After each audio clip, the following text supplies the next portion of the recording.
Juneteenth.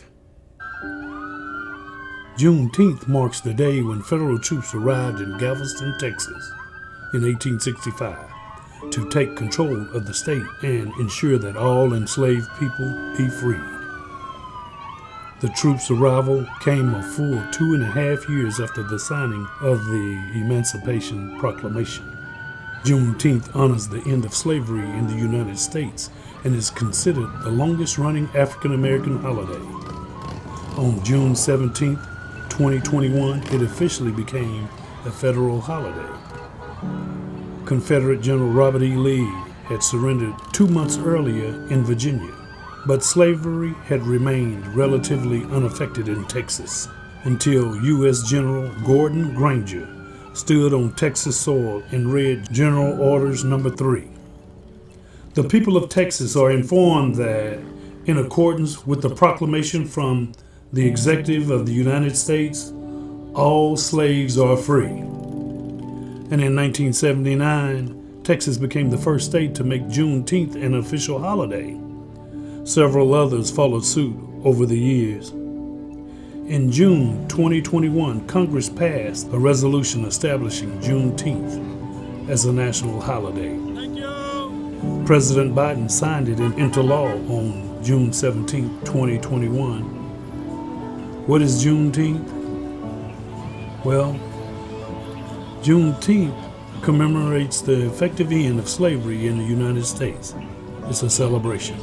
Let me back that up a little bit. On September the 22nd, 1862, President Abraham Lincoln issued the preliminary Emancipation Proclamation that as of January the 1st, 1863, all enslaved people in the states currently engaged in rebellion shall be then, thenceforward, and forever free. Lincoln didn't actually free all of the approximately 4 million men, women, and children held in slavery in the United States when he signed the formal Emancipation Proclamation the following January. The document applied only to enslaved people in the Confederacy and not those in the border states that remained loyal to the Union. But although it was presented chiefly as a military measure, the proclamation marked a crucial shift in Lincoln's views on slavery.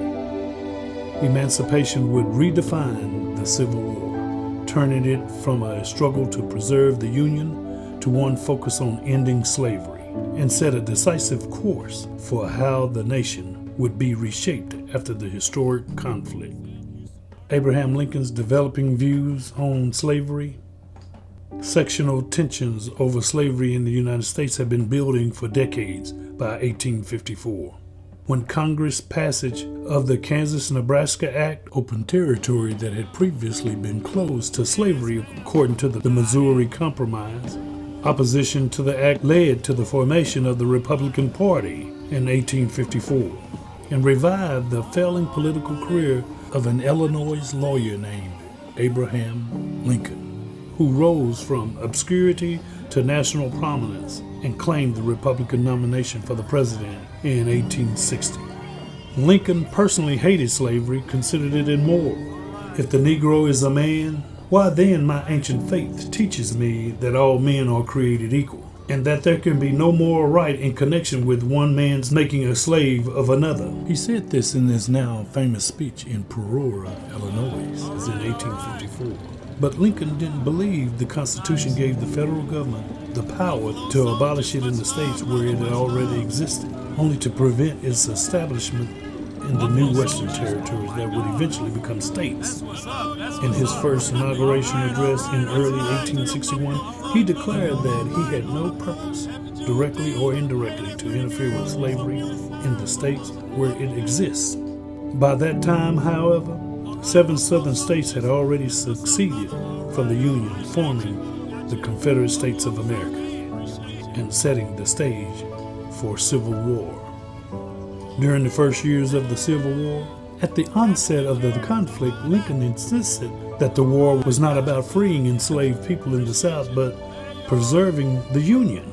4 border states, Delaware, Maryland, Kentucky, and Missouri, remained on the Union side, and many others on the North also opposed abolition. when one of the generals, John C. Fremont, put Missouri under martial law, declaring that Confederate sympathizers would have their property seized and their enslaved people would be freed, the first Emancipation Proclamation of the war, Lincoln directed him to reverse the policy and later removed him from command. But hundreds of enslaved men, women, and children were fleeing the Union-controlled areas in the South, such as Fortress Monroe in Virginia, where General Benjamin F. Butler had declared them contraband of war, defying the fugitive slave laws mandating their return to their owners. Abolitionists argued that freeing enslaved people in the South would help the Union win the war, as enslaved labor was vital to the Confederate war effort. In July 1862, Congress passed the Militia Act, which allowed black men to serve in the U.S. Armed Forces as laborers, and the Confiscation Act, which mandated that enslaved people seized from Confederate supporters would be declared forever free. Lincoln also tried to get the border states to agree to the gradual emancipation, including compensation to enslavers, with little success. When abolitionists criticized him for not coming out with a stronger emancipation policy, Lincoln replied that he valued saving the Union over all else. My paramount object in this struggle is to save the Union, and not either to save or dismiss slavery. He wrote in an editorial published in the Daily National Intelligencer in August of 1862, "If I could save the Union without freeing any slaves, I would do it. And if I could save it by freeing all slaves, I would do it. And if I could save it by freeing some and leaving some others alone, I would also do that."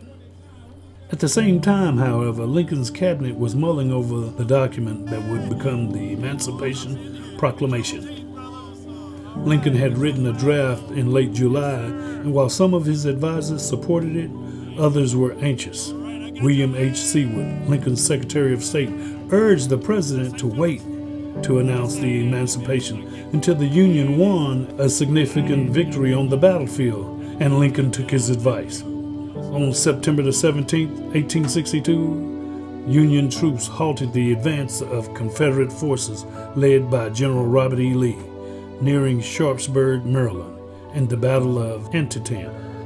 Days later, Lincoln went public with the preliminary Emancipation Proclamation, which called on all Confederate states to rejoin the Union within 100 days, or their slaves would be declared thenceforth and forever free. On January the 1st, Lincoln signed the Emancipation Proclamation, which included gradual emancipation, compensation for enslavers, or black immigration and colonization, a policy Lincoln had supported in the past. Lincoln justified emancipation as a wartime measure and was carefully to apply it only to the Confederate states currently in rebellion. Exempt from the proclamation were 4 border slave states and all or part of 3 Confederate states controlled by the Union Army. As Lincoln's decree applied to only the territories outside the realm of his control, the Emancipation Proclamation had little actual effect on freeing any of the nation's enslaved people. But its symbolic power was enormous, as it announced freedom for enslaved people as one of the North's war aims. Alongside preserving the Union itself, it also had practical effects. Nations like Britain and France, which had previously considered supporting the Confederacy to expand their power and influence, backed off due to their steadfast opposition to slavery. Black Americans were permitted to serve in the Union Army for the first time, and nearly 200,000 would do so by the end of the war. Finally, the Emancipation Proclamation paved the way for the permanent abolition of slavery in the United States. As Lincoln and his allies in Congress realized emancipation would have no constitutional basis after the war ended, they soon began working to enact a constitutional amendment abolishing slavery. By the end of January 1865, both houses of Congress had passed the 13th Amendment, and it was ratified in December. It is my greatest and most enduring contribution to the history of the war. Lincoln said of the emancipation in February 1865, 2 months before his assassination. It is, in fact, the central act of my administration and the great event of the 19th century.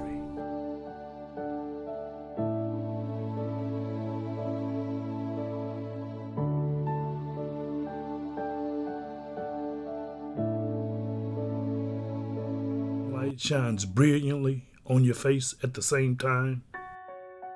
An old wives' tale would tell us that that's a sign of the devil beating on his wife. No, sir. No, ma'am, that's not true. I'm here to tell you today that that's our Heavenly Father letting us know that storms don't last forever. Brighter days are coming. I met a blind person once. He couldn't see, but he had extra senses. Although blind, he understood vision. He learned to adapt and compensate. I was amazed. Something is moving. I repeat, something is moving. Something is getting a little closer and closer.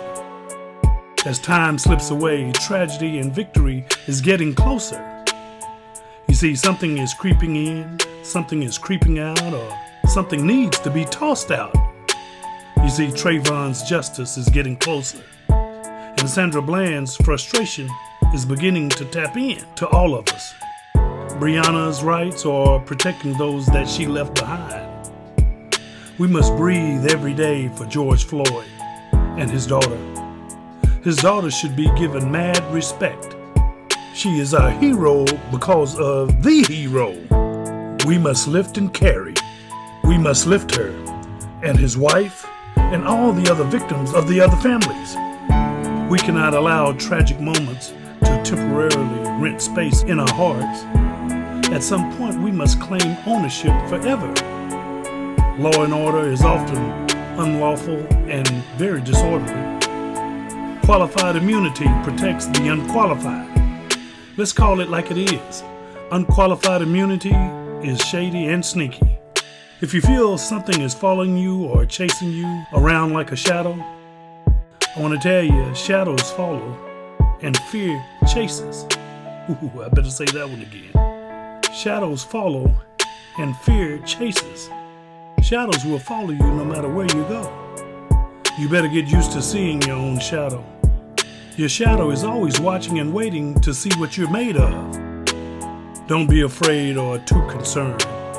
You see, our shadows are witnesses to tragic moments. Convince yourself that your shadow is a combination of those that you respect, those that you love, those that you know that need to keep a watchful eye on you. Okay, I got it now. No need to dread the following shadow. Your shadow is the conscience. It's the conscience of those that you love and those that you need. Our shadows are with you. We will face this together. Shadows are the reminder and the compromiser that will lead us to our greatness. Shadows follow. Fear chases. If you recognize that you're being chased because of fearfulness, relax. Don't multiply or attempt to justify baseless fear. Baseless fear entrenched by a combination of power and privileged beers. No matter if you've made some mistakes or if a tragic mistake has been made against you, it's time to get up. Many are struggling with tragedies received, and some are blind to their tragedies delivered. Something tragic is happening to all of us. The tragic moments are demanding justice. We're standing bravely in a major storm as the sunshine is shining brilliantly upon our face. Remember the promise that better days are ahead. If you feel something in your life is chasing you, shading you, or embracing you, understand that you're not mistaken. No matter how fast you are, fear is going to be faster. You beat fear by not racing it, but by facing it. Slow down and face your fears. Don't run, don't skip, don't walk backwards. Face fear and walk right towards you. As you get closer, fear will disappear. Continue walking as you pass through it and don't look back. I want to remind you that there is peace within the eye of a hurricane. We all face strong winds and difficult challenges. We must survive and never give in, and never give up and never quit. We must never succumb to the fear or the shadows of injustice. Maybe you've contributed more than your fair share. Get up. Maybe you spoke too fast or simply failed to see the logic. Get up. Maybe you failed a friend, a spouse, or simply failed to make a wish come true. I want to tell you, it's time to get up. Fix and repair if you dare. But don't forget to thank the one above for not sending you a repair bill. Never forget the failed promise that started with a lie. Get up and fix it with the truth, honesty, integrity, and work. Never forget the logic you failed to see with your perfect eyes. Explain that your vision is much better now because you're like that blind man that I referred to at the beginning of today's message. Explain that you're no longer using your eyes to see the small picture, but you are now using a bent knee and his eyes to receive the bigger and better picture. Explain that you've been rewarded with extra senses and you've learned to adapt and compensate. Proudly profess your compensation, the compensation of the high and mighty love of our Heavenly Father. You see, what I'm trying to say to you today is that now is the time to reject the hate that's trying to invade your future. Now is the time to let go and to reach high. Sometimes people can't see past your past because of hypocritical shame. We must cherish our shadows and face our fears. But you must let go and be better and be a witness to a better future. Shadows fall. Fear chases. You need to remember that. God bless you today, and I'll talk to you later.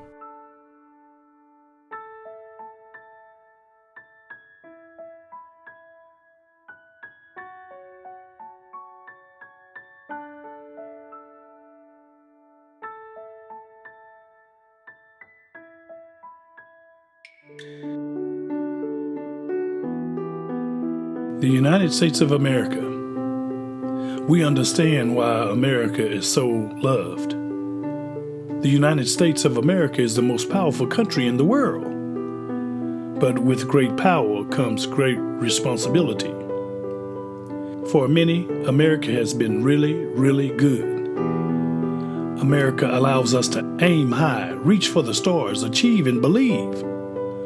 America allows us to dream, set goals, and to go get it. America is in crisis. I repeat, America is in crisis. Leaders are lost, voiceless or screaming. Many churches are not believing, and many atheists are believing and saying, "I told you so." Americans that are disenchanted love America also. Voices of disenchantment are committed to the greatness in America, not the lateness in America. We should be concerned about today's America. We have very good reasons to be suspicious and concerned. Many don't, won't, or will refuse to understand. But to be honest, America hasn't been good lately. Well, then again, America has never been perfect. Many will not agree or understand, and I understand that. But don't confuse my understanding as an acceptance of grandstanding. In America, we're taught to aim high, reach, and believe. In today's America, many are the target that's being aimed at. As many reach high, others are often getting lowballed. But we will not give in because of our ancestors. As we reach for our goals, many times the goalposts are constantly moving or being set up. But we will not give in because of our ancestors. America allows us to dream of freedom and to believe in the American dream. But some American dreams is a vision of some to only fetch and retrieve. The dreams of some don't seem to matter because of all the TV chatter. But we will not give in because of our ancestors. In America, we're taught to dream, reach for the stars, and create a golden path. We're taught to set goals and move in search of your destiny. Life, liberty, and justice for all. In America, as others reach for the stars, it seems the dreams of many, the dreams of children, the dreams and the golden pathways are being pushed away to darkened corners of hate. But we will not give in because of our ancestors. Hate has always inspired Americans to dream of the destination without regard to the journey. But we will not give in because of our ancestors. The highways of hate, bigotry, and racism will always lead to a journey of dead ends. But America's success is everywhere beyond the darkened corners. America's success is stretching way up north, down to the dirty south, from the East Coast to the shores of the West Coast, and all the small pockets within. The winding roads that stretch boundlessly across this great land and beyond the traffic jams of discontent is the answer.